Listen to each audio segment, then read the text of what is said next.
More than 50% of people who go for emergency food from a food bank, a pantry, or a kitchen are working. More than 50% of people on SNAP, which is food stamps, the government spends $70 billion a year on food stamps. They're working. We have a wage problem, and corporations really need to look at that. If you're working at a big corporation and your employee is on food stamps, I think you need to take a look in the mirror and say, what am I doing? Why am I placing all my energy on shareholder value over my customers and my employees?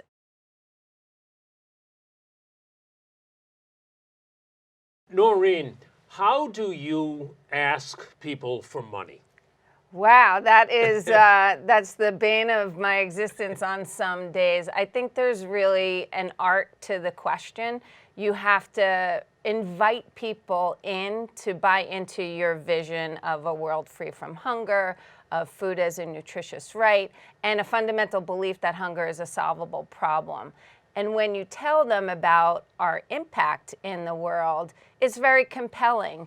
And I always coach myself and our staff to make sure you ask the question. You cannot just assume someone's just going to be gung-ho about your mission. You actually have to invite them in with a question. And the question is what? Would you like to donate? Would you like to support our mission and organization? Or sometimes it's, can we set up a time to talk? Because there's the you got to crawl, walk, run sometimes with new donors or new corporations. So making sure that you prompt them to respond to you, whether it's to actually make a donation, which we do live on air through CBS, right, or in conversation on the phone or an email to invite them in. And it's just like in politics or in business. In politics, ask for the person's vote. Will you vote for me? That's right. Business, ask for the order. Ask them a question, whether it's to donate or to talk. They know why you want to talk. That's right. It's understood coming from the nonprofit sector that we rely on the generosity of individuals, foundations, and corporations. And much like political campaigns, we are asking people to buy into a vision. We don't make widgets. We do not sell real estate. We are selling impact and making the world a better place. And tell me about your first criteria, invite them in. What do you mean? How do you do that? You got to lay it up for them, right? You have to say, this is what we're doing, this is compelling, this is how we're changing the world, whether that's helping food banks and pantries source nutritious food or move people into pathways out of poverty, or our work to not only heal the earth, but grow and produce sustainable food through agroecological farming. What is the invite them in line that works the best for you? Oh. Did you see the eye light up? Sustainable, poverty? Tell us. Those words are important, right? So if you're writing an email and crafting it very thoughtfully, people want to know impact. So we've helped more than 2 million people over the last 5 years access nutritious food. They want to hear about sustainability. That is, in terms of contemporary language, people want to know, what are the sustainable solutions? There's a story out this fall, 100,000 New York City public school students either live in a homeless shelter or in temporary housing. Is that the kind of line you would use to invite people in, a shocking stat like that? We should be outraged by that, and we should be working on the root causes of why are those children homeless and jumping over these major hurdles to get into school. I wouldn't necessarily use that more shocking outrage. We are working on the systemic issues, so I don't want to provide a false narrative and say we're helping this child get to school and get food. We are working on more structural issues. There are 60 to 70,000 feeding agencies across the country, serving more than 37 million people. You become the headquarters almost of those. We like to view it as a network, and we're a facilitator, a broker, a supporter. We provide technical assistance. Through the Hungerthon and other fundraisers, we invest in building the capacity of these agencies to do their jobs well in the communities in which they reside. And is that so that people don't have to keep going to the food bank? That's right. So the hunger in America has been a 50-year systemic problem that we have primarily addressed through food aid. So going to the food bank, someone is serving you food, or at a food pantry or a soup kitchen.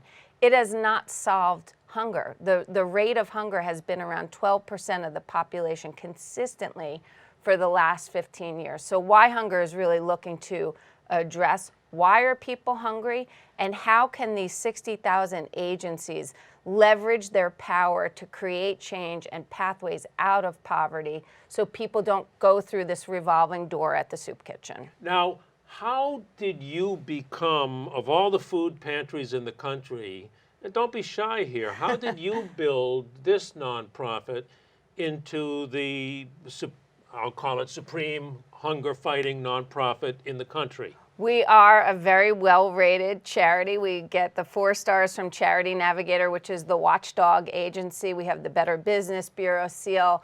But I did not do this on my own. I see this as a real collective process. And we are an organization that evolved out of an incredible legacy of the artist and activist Harry Chapin and his partnership with Bill Ayers, the radio DJ. Former priest as well. That's right, from Long Island. Bill and I have been partners in this work for 27 years. I started at the front desk, my first job out of college, and I've done virtually every job since and been able to get my hands dirty in the field as well as sit with government officials, amazing, iconic artists, many of whom work with us on the Hungerthon campaign. And now, as Bill transitioned in his later years of his career, he's the ambassador, and I've been the executive director for the last 4 years. How do you, and you gave a clue though, Harry Chapin started it. How does somebody who runs a nonprofit, even if it's a local one, how do they get celebrities to enlist in their cause? We've been really fortunate to have the genesis of the organization be rooted in music, and that has kept us going in a lot of ways, and the continuity of that thread. Bruce Springsteen is a founding member of our Artists Against Hunger and Poverty program, so having him on board and his support, and he's one of the people providing these great Hungry Heart gifts that we have for this year's Hungerthon. Carlos Santana, we work very closely with Yoko Ono and the Lennon Estate, and many other artists, Brandi Carlile, Michael McDonald, Jackson Browne, across the country, around the world, to raise their voice. They have a tremendous platform to help us make a difference. So once you get them, we know, do not let them go That's and build right. on their contacts. Hold on. But if you're way behind this and you're trying to get some notable people in whatever industry, Yes. what suggestions could you make to starting to emulate WhyHunger's model? I think that's probably a universal business challenge. Everybody hears about you got to go after millennials and Gen Z. We have been fortunate to have these iconic artists on our team, and we really need to engage younger artists who have these incredible social media platforms. They are true influencers. When they say something, they can move the needle. So I think that's one of our current challenges. We've had some good fortune having artists participate in Artists Against Hunger and Poverty, but we need to grow that. That's right. Who do you know who knows somebody else? Perfect example. That's right. Whatever group you're looking at to be your big supporters. Bruce Springsteen could make a phone call to some of these younger artists. He could. Who you couldn't. So you would ask him to do that sometimes. That's the key. You just need the door to be open a little bit. That's right. When the door is open, we have to, going back to the question, we have to sell ourselves and our compelling mission. one of the ways we do that with artists is building relationships with artist managers. They are the trusted confidants of artists. They help craft their career trajectory, and when they trust us, they're more likely to support our work. I forget why I was researching a story one time, but I discovered that a fascinating source of contacts and donations and philanthropies and support is to look at the boards of directors of companies. What a who's who of movers. That's right. And you can often find somebody you know who may know someone who knows that person. Who's on your board of directors? So that's a strategic thing that Right. I took on in the last 4.5 years, coming out of a legacy organization, Right. a beautiful legacy organization. We have had incredibly dedicated board members, many of whom were on the board for more than 25 years. So it's there's a lot of reverence for that, but it becomes a little static. So we actually changed the bylaws to put term limits in, and people can come back on. But just in this last year alone, we've brought on 6 new board members from the NAACP, from A&E, from Facebook, from entrepreneurial backgrounds, and that I can already see is planting the seeds for big moves for us in the future. That is huge. It is. Term limits on board members. They're crying for this in critics of corporations, and they won't do it. That's right. And it was gutsy, and it was really hard. Yeah. And it took a lot of, like anything else, there's nuance to it, and there's conversations that have to happen behind the scenes to create buy-in. So when the moment comes for the big vote for the term limits, it's not in the board members' self-interest, right? To say, I want a term limit, which means I'll be off. We did it. We got it done. It was, I think, a triumphant moment to create dynamism in the organization again. And I can already see it now that we've brought these new people on. What are you seeing? I see energy. I see a board of director member that you can call and not only get advice, but do exactly what you said. Can you open that door for me a little bit? I'm going to walk in. You don't have to do it for me. I know how to talk about our organization and the impact that we're having. Just open that door a little for me. So it's already happening. You believe that there is one important step toward ending hunger. Yes. What? A living wage. People need to earn a living wage. And that's not just a belief system I have. I think it is rooted in social justice. We just did a survey of feeding agencies across the country, and it reached all geography across the U.S., over 300 organizations that work with hungry people and meet their needs every day. And one of the key determinants that they said would change things for them is a living wage. Whatever the area is. No matter what where city, they, whatever no matter it is, where they whatever were, the number is. more than 50% of people who go for emergency food from a food bank, a pantry, or a kitchen are working. More than 50% of people on SNAP, which is food stamps. The government spends $70 billion a year on food stamps. They're working. We have a wage problem, and corporations really need to look at that. If you're working at a big corporation and your employee is on food stamps, I think you need to take a look in the mirror and say, what am I doing? Why am I placing all my energy on shareholder value over my customers and my employees?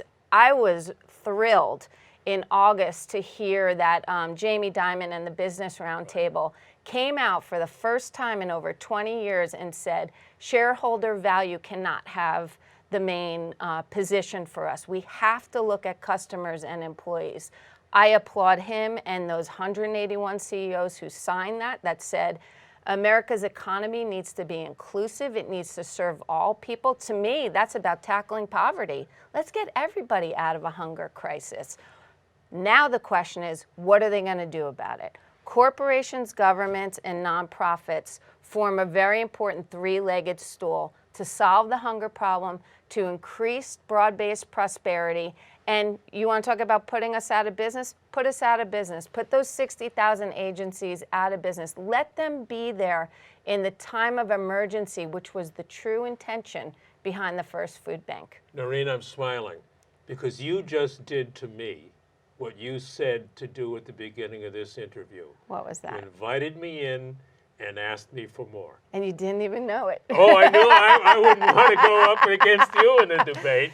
You remind me of the Speaker of the House running that board of directors. All right, We're let's going to do it. put term limits on. But then you can come back after a few years, too, after you've refreshed your contacts. That's right. That's the brilliant part of that. I never heard that one. I'm obviously very excited about it because I see this as a leverage point. Yeah. Do we want 37 million people hungry and struggling and going to food banks? Or do we want those 37 million people fully engaged in the economy? Talk about a way towards economic growth. Right. Get people off the food line, get them into prosperity, and the American engine will roar. Thanks, Noreen. Thanks, I enjoyed Joe. it very much. Thank Thank you you. very much.